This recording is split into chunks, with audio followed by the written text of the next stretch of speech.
Hayatın rahat rahat, her neyi dert etme bırak. 2 günlüdür bu hayat. Vur çatlasın, koy partlasın, koy partlasın, koy partlasın. Vur çatlasın, koy partlasın, koy partlasın, koy partlasın. Çalış biraz ağıllı ol, gedənə dinən ki yaxşı yol, gələnə salam, gedənə sağ ol. Qoy partlasın, qoy partlasın, qoy partlasın, qoy partlasın, qoy partlasın, qoy partlasın, qoy partlasın, qoy partlasın.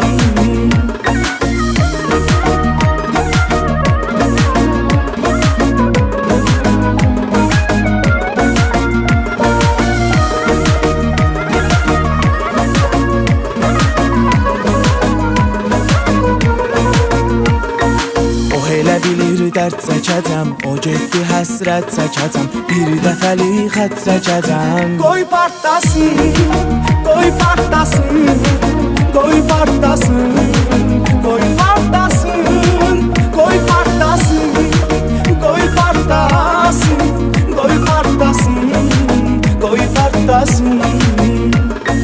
Onu ürəyimdən siləcəm, yeyib içib deyib güləcəm, yenidən özgəsini sevəcəm. Qoy partlasın, qoy partlasın, qoy partlasın, qoy partlasın, qoy partlasın, qoy partlasın, qoy partlasın, qoy partlasın.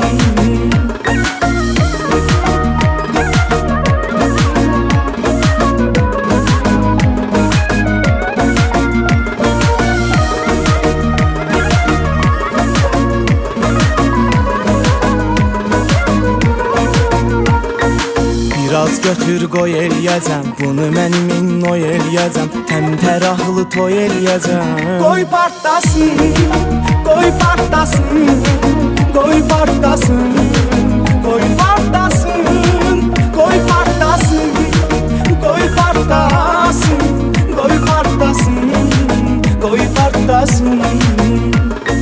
Sən mənə olmadın ki yar, indi ağla nə xeyri var, mahnıya xod ver yeri var. Qoy partlasın, qoy partlasın, qoy partlasın, qoy partlasın, qoy partlasın, qoy partlasın, qoy partlasın, qoy partlasın.